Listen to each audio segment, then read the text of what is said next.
Betty Johnson, we have Kevin Gilliard with the Gulf Coast Regional Blood Center. They're going to do a program presentation about giving blood.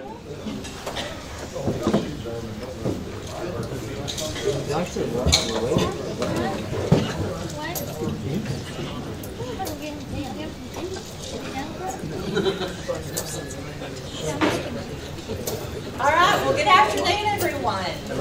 We are so pleased to be here. I'll tell you what, I hope I don't have to shush y'all like the gentleman over there had to shush y'all. Heard him shushing y'all. Because I won't shush you. I'm going to tell you right now, this is not my favorite thing to do. I manage operations for the Blood Center East Texas out of Nacogdoches. And public speaking is not my thing. I'm a nurse by trade, and so getting up here is very hard for me. Got my support here, and I'm not sure it's her favorite thing either. So. But our goal today is just really to educate you about the Blood Center East Texas and about Gulf Coast Regional Blood Center. I'm going to tell you who we are, talk to you a little bit about donating blood, tell you about the blood that we supply here locally.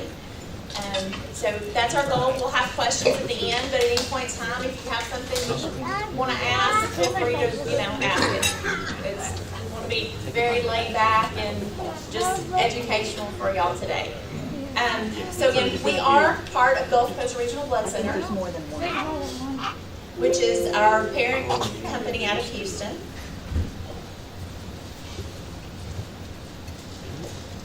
I'm just going to play a video for you, and we're going to hope you can hear this. Can we turn the lights down at all? Or can everybody see it okay?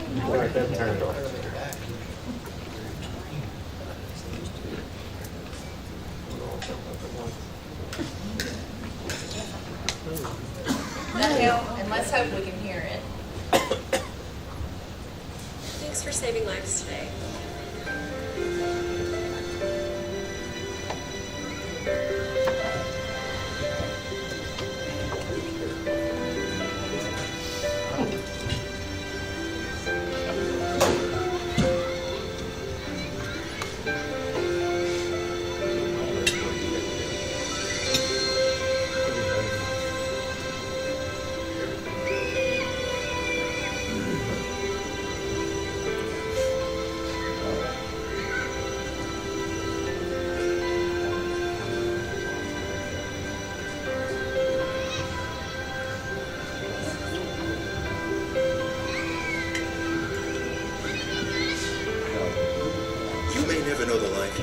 Save, commit for life, learn more, and give blood.org.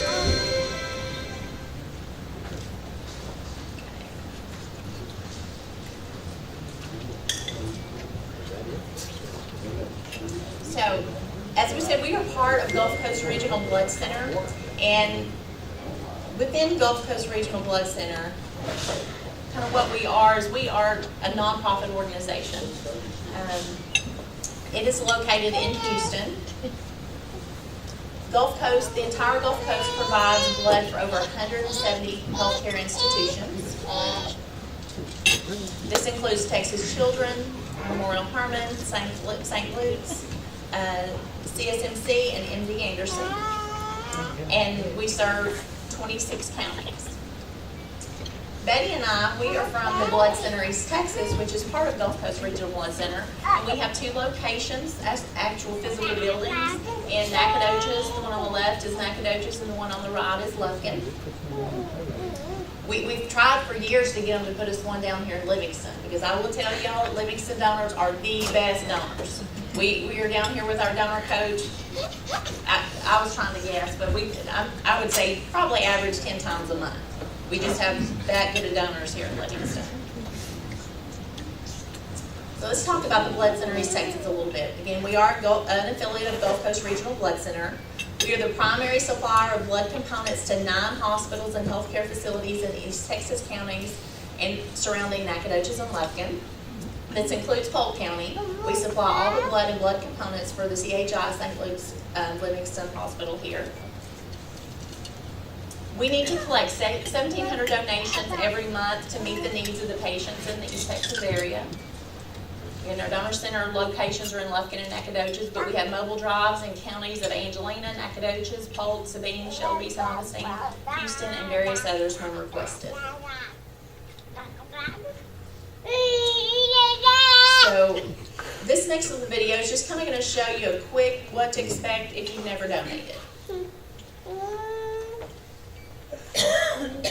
Giving blood is an easy way to help others. But if you've never donated, you may have questions. Here's what to expect the first time you donate. Arrive at the blood drive or donor center with your photo ID. In the screening room, answer questions about yourself, your health, and your history. We'll take your vitals and a blood drop from your finger to check your hematocrit. All these things determine whether you can donate. You also learn your blood type.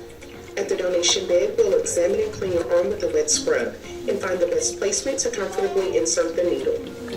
Squeeze the stress ball as you donate. It takes about 10 minutes to give whole blood. We'll remove the needle and apply a bandage. When you feel ready, move over to the refreshment area and relax for at least 15 minutes. Then if you're feeling well, go out and be proud that you helped save lives. Learn more about giving blood and schedule your donation at giveblood.org. We'll see you soon.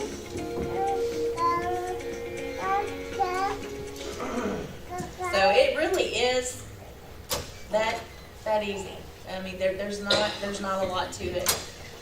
This chart up here, this is the blood type distribution, and a lot of the questions we get from donors is, oh, well, what's your risk type? What's your most needed type? And one of the things we always say, well, it's the type that we don't have when we need it. That is the one that's most needed. And some people say, well, I'm A positive. I'm 36% of the population, or I'm O positive, 37%. Well, guess what? That means your type's the most used too. So it doesn't mean just because you're not rare, you're not needed. Those types are the most used. B pos, 8%, O neg, 7%, A neg, 6%, AB pos, 3%. B neg 2%, and AB neg 1%. If anybody in here is O neg, they probably hear from us a little bit more if you've donated with us, because that is the true universal donor. That is the type that we have to keep on the hospital shelves, because if there is an accident, the patient comes into the ER, they don't have time to talk that patient to see what type they are.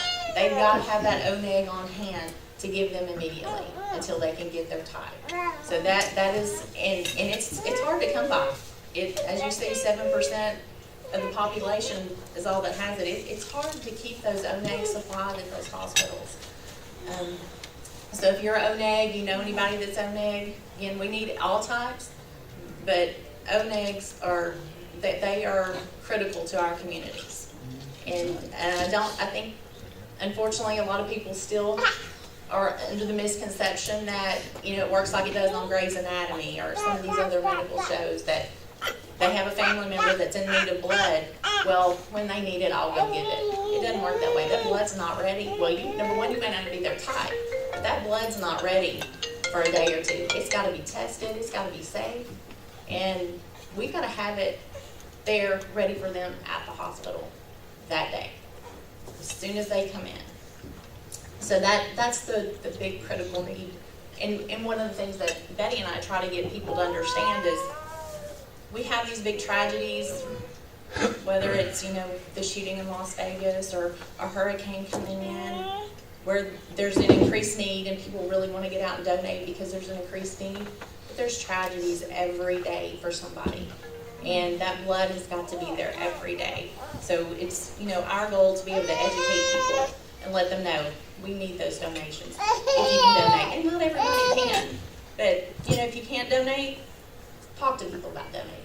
Spread the word. This chart's kind of interesting. I don't know. It doesn't go into the positive and negative types, but you can look there, like on the donor blood type. If you're O, you can go to any O, A, B, or AB. Now, if you're O neg, you can truly go to any O, A, B, or AB. If you're O pos, you can go to any of those that are positive. On A, your blood type can go to O's. You can go to A's and AB's. If you're B, your blood type can go to B and AB, or if you're AB, your blood type can only go to ABs. But that's for red cells. It's just the reverse for plasma. So actually an AB donor, their plasma can go to anybody. So depending on what the patient's needs are, if they've been burned, they're going to need plasma.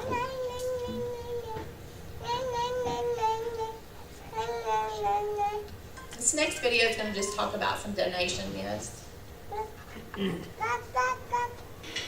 Hi, I'm Tammy Riley, social media coordinator, and you're going behind the scenes with the Blood Center. When it comes to donating, there are always a few misconceptions regarding a donor's eligibility status, and today we are going to address the top 5 donation myths that we encounter. Myth number 1, you cannot donate if you have a tattoo. That is false. You can donate exactly 1 week after getting a new tattoo if it was done in a state-licensed facility. Myth number 2, you cannot donate if you have ever had cancer. Also false. Most cancers have a 1-year deferral period, and minor skin cancers have a 2-week deferral period. Leukemia and lymphoma are the only cancers that have an indefinite deferral. Myth number 3, you cannot donate after taking antibiotics or medications for infection. This is also false. You can donate 48 hours after completing your medication, as long as you are symptom-free of the infection the medication was treating. Myth number 4, donating makes a person gain weight. False. Donating blood does not affect your body weight. Myth number 5, you cannot donate if you have high blood pressure or diabetes. Well, this is partially true. You can donate as long as your blood pressure is below 180 systolic, which is the top number, and below 100 diastolic, which is the bottom number, at the time of your donation. Also, you can donate if you have diabetes, as long as you are feeling well when you come in to donate. So there you have it. Don't let doubt hold you back from saving lives any longer. If you would like more information on eligibility requirements, you can visit our website at www.giveblood.org.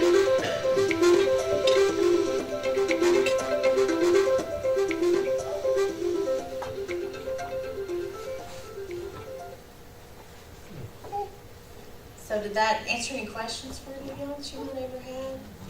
Well, we get those quite often. Let's just talk about a few additional donation facts. Just some of the basics. The minimum age of donation is 16-year-old, but that has 16-year-olds have to have a parental consent, and they must weigh a minimum of 122 pounds to donate. Donors age 19 and over, their minimum weight only needs to be 110. The donation process is very simple, and the entire process takes about an hour. That's from getting you in the door, getting you screened, collecting the blood, letting you have your snacks, and getting you back out the door. Donors are encouraged to eat a hearty, iron-rich meal and drink plenty of water before donating. Some additional general information. There is no substitute for blood. Yes, they are making great strides. They are working on different things to be able to put on the ambulances, the life flights. But I'll tell you right now, what that's going to do initially is that, because those products are super expensive, that's going to get more people to the hospital alive that probably wouldn't have gotten there, and the need for blood is going to go up. Every donation can help save as many as 3 lives, and that's because when you give a whole blood donation, we take that back to the laboratory. We spin it down in a huge centrifuge, and we can make platelets out of that, we can make red cells, we can make plasma, we can make cryo. So there's several different products we can make from one donated unit. So that's how you can save as many as 3 lives. Less than 5% of the people who can donate do. 5%. The number one reason people do not donate, most of the time, is because they've never been asked.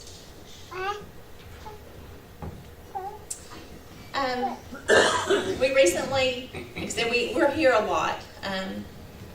Joseph recently hosted a blood drive for us and had a huge success. And that's kind of what this video talks about, is about hosting blood drives. So if any of you, have a business or a church that we don't already come to, where you think, you can get 15 to 20 donors, we would love to see you. And you say, well, why can't you just come for 5? It's pretty costly to get the bus down here, and so even though we're a nonprofit, we still have to be very careful and vigilant with our finances. So we do try to set a minimum on what we're expecting. But we do have several drives that will partner with each other if they don't. Hi, I'm Sarah, and I'll be your partner in hosting a successful blood drive. Gulf Coast Regional Blood Center is a non-profit community blood center servicing 26 counties.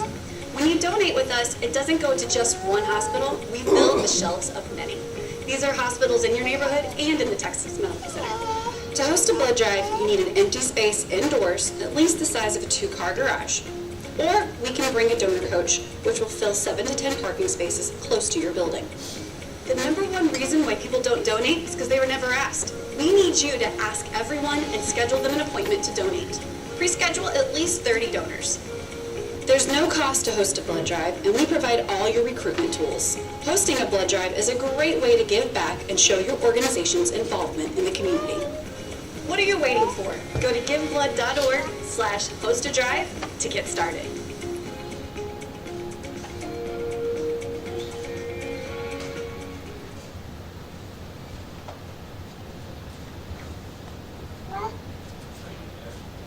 This next video shows just kind of some behind the scenes of a mobile drive, but I will give you a little heads up. Our mobile drives don't look like this. This is in Houston, and this is a pretty large mobile drive. As you'll see, all those coolers, but they're expecting a large collection if they've got that many coolers.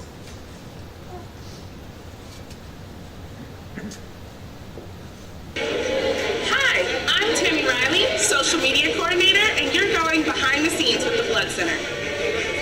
Did you know 63% of the Blood Center's donations every year come through mobile drives? That's right. Mobile drives have a huge impact on the number of lives we save and sustain each year. When you come out to donate at one of our mobile drives, you see the final setup. But there is a lot that goes into getting everything set up to ensure we are providing a great donor experience prior to your arrival. Today, we are giving you a behind-the-scenes look at just how we do it. First, we load our fleet with the equipment needed for the drive and head to the site. Upon arrival, the supervisor meets with the blood drive chairperson to confirm appointments and details of the drive. Afterward, our team unloads the equipment from our fleet vehicles. Once everything is inside, the staff begins setting up the screening area. This includes setting up computers, printers, tables, chairs, and the blue privacy tents. Next is the phlebotomy area. To do this, the staff sets up donor beds and devices for whole blood donations and other donation types. Finally, the staff sets up a table in the phlebotomy area that contains the supplies needed to process the unit and get it ready for the lab. The only thing left to do is for you to come help save lives. We hope you enjoyed getting a closer look into one of our many life-saving processes.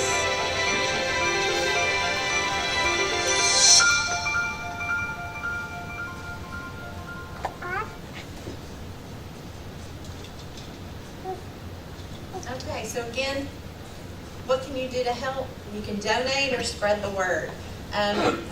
There's a picture of our website up there.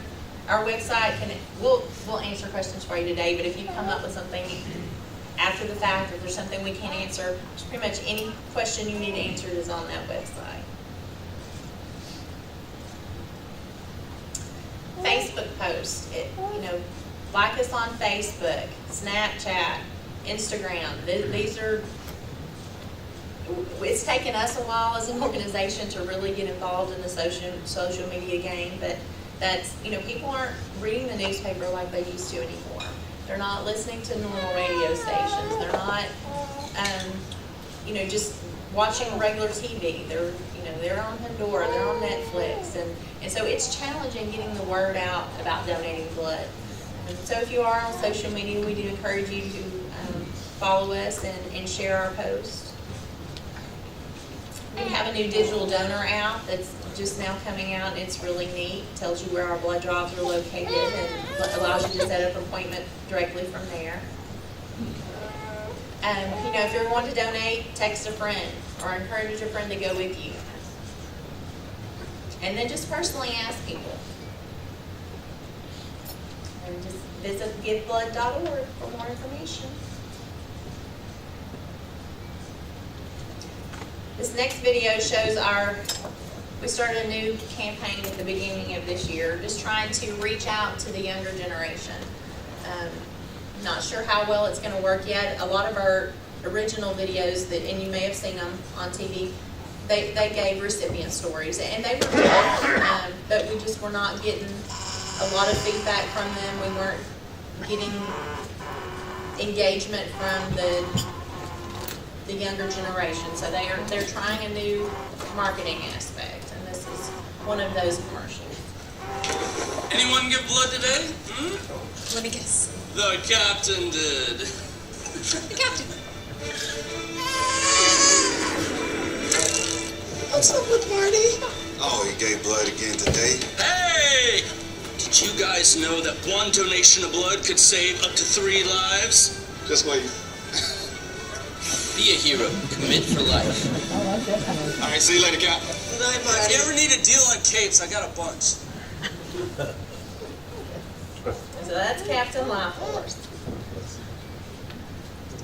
And just remember, when you give blood, we'll have donors say, well, you don't know it always saves a life, but I'll tell you what, you don't know it always does save it, but you can give another birthday, you can give them another anniversary, you can give them another day at the beach, another night under the stars, another talk with a friend, another laugh, another hug, and another chance. Because a lot of the stories that we hear are from, people who've had a family member with cancer, and their family member maybe did pass away, but they had to use units of blood, and that gave them additional time with that family member to share those kind of moments. All right, questions? How are we on time? Okay. Okay, go ahead. You mentioned diabetics can give. Do you do pre-giving sugar? We do not, What no. happens if somebody comes in with a 240, 250 sugar? Well, one of the first questions we ask you is, are you feeling healthy and well today? So, we're going to rely on that person to be in management of their diabetes. Well, I understand that, but I've worked in 2 different places, and they both check for sugar. Well, now you sure we do a finger prick, but we check the hematocrit. Oh, that's all right. Yeah. Oh, but you check the hematocrit. Yeah, we're checking hematocrit when we do that. Not the sugar. Not the sugar. Yeah, and some people do get a little confused by that. Okay. Yeah. The rules for malaria over the 50 years I've given have gone in and out. What are the rules this week? And I'll be honest, I would have to go on our line and look because it does change. Yeah. You remember it was the last time you looked, is it 3 years, back to 3 years?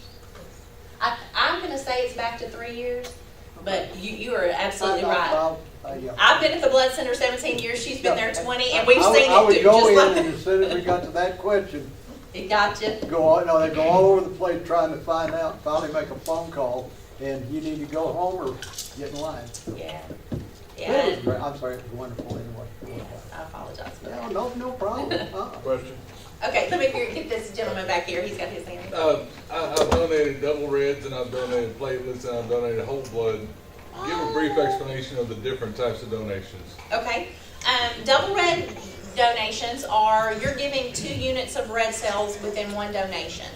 So that's basically like 2 donations. Those red cells will go to help, whether it's an accident, whether it's a cancer patient, those are going to go back to rebuild the donor's red cells if they've had a large volume loss. Platelets are something that's a huge need for us because platelets are only good for 5 days. They have to be stored at room temperature, and it is a longer donation process. But those, are critical to keep, because again, platelets are something like O-Nex, that they have to try to keep some of those available. If they have an accident, a trauma come in, they need to be able to give platelets to stop if they've got some internal bleeding or something going on. They're huge for cardiac patients. All of our, heart surgeons will keep 2 to 3 units on hand anytime they're doing a heart surgery, in case there's, an unexpected bleed. They're big for cancer patients, because during the chemotherapy process, it will kill off their platelets, and so they have to have those platelets back there. Those help the blood clot. One second question, looking at my fellow members and how young we all are, what about blood thinners? Yes, there are some blood thinner deferrals, yes. So depending on which one you're on, sometimes, we ask you to stay off of it for 48 hours before you donate, if your doctor allows that. Aspirin, if you're just on a baby aspirin every day, or that's not a problem. You can't donate platelets with that, but if you're just giving whole blood, that's fine. Kind of a double question. Do the hospitals compensate the blood center for the blood that they get? And if so, is there a difference in price for rare types and so forth? Or? There's not a difference in price. I will tell you, yes, we are, and a lot of people get this question, well, do you sell our blood? No, we don't sell the blood. We do get compensated for the blood, but as you saw, everything that goes into that is very expensive. So the blood does have service fees that we have to charge the hospital for. Because we have gas, we have salaries, we have all those things that go into it. But I'll tell you what the most expensive part of the service fee for that blood is the testing that we do. We have to make sure there's no HIV, no hepatitis, no Zika, no West Nile. Anything can be transmitted by blood. I think there's 14 different tests that we're doing right now. And that's very expensive. So that's where the service fees come in. So yes, the hospitals do pay a service fee to us for the blood, but there is not a difference on the pricing with the different types. Now, with platelets, with the red cells, platelets are more expensive because they are more expensive to get. I don't know, this gentleman back here that's donated platelets, he could probably tell you a little bit about it, but you donate what's called on an apheresis machine. So we have a large... You schedule it, and it takes about 75 minutes for the donation. Yes, and we have a big kit that's very expensive, because your blood, when you're donating, it doesn't go into that machine. That kind of freaks a lot of people out, thinking their blood might be touching somebody else's blood's ever touched, and it doesn't. It goes into a single sterile use kit, and those kits are very expensive. So yes, the cost of platelets are more expensive than the cost of red cells. Yeah. Tamara, as far as volume, how much blood is extracted out of somebody getting donated? About 5, if you're doing whole blood, about 500 mils. If we say a pint. Well, yeah, you lose some weight. I always say that too, about a pound, but you get it back when you eat the cookies. Anybody else have any other questions? Well, just a statement, having donated many times, I can't stress enough, be sure you're hydrated when you go in for the donation. Yes. Very, very hydrated. That helps with your vein access, making sure you're hydrated. It makes you feel better. You want to be eating a good meal too. We want you to be eating a hearty meal. Don't come in when you haven't had a meal. You will feel a lot better if you have eaten. And you should eat well the rest of the day. It's a good excuse to tell your spouse, hey, I can't mow the lawn, I can't do anything today, I gotta take it easy, no dishes. Just walk in with your bag and say, I gave blood. My wife says follow up with donors afterward if you discover something about the donor. For example, if you learn that someone got hepatitis and they didn't even know it, y'all reach back out to them? Yes, we do. That's why we want to get as much demographic information from our donors as possible. We want a good phone number. We have to have we are regulated by the FDA because blood is considered a drug. I did not mention that.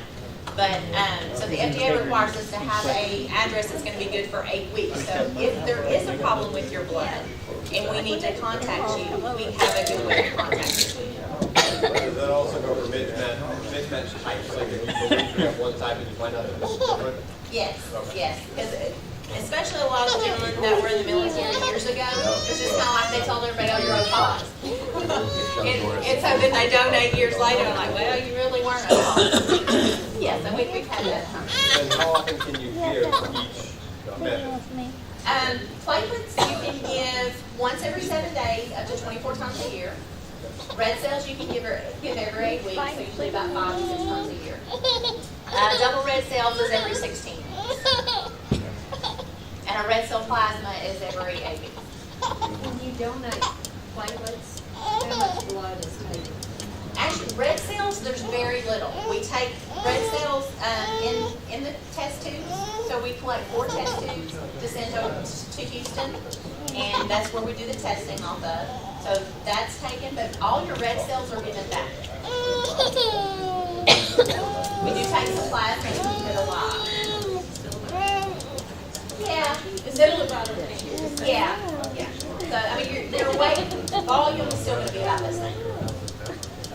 I know the presentation spoke about a minimum weight, but Benny was curious about what the maximum weight is to give. Well, there's not a maximum weight except for our beds. Our beds do, I think our current beds are 500? Yes. Yeah, so our current beds are 500. Just made it, Benny, just barely. Is there still a bone marrow? I'm sorry, I didn't hear you. Is there still a bone marrow registry? Yes, we do still have a bone marrow. I was involved in a bone marrow donation about 15, 16 years ago. Awesome. And it was because I was on the registry. Yes, so yes, we do still do that, and that's pretty simple to get registered now. I mean, they just do a mouth swab. There's not a lot to it anymore. And since Benny is really old, there is not a maximum age. You're good there too, Benny?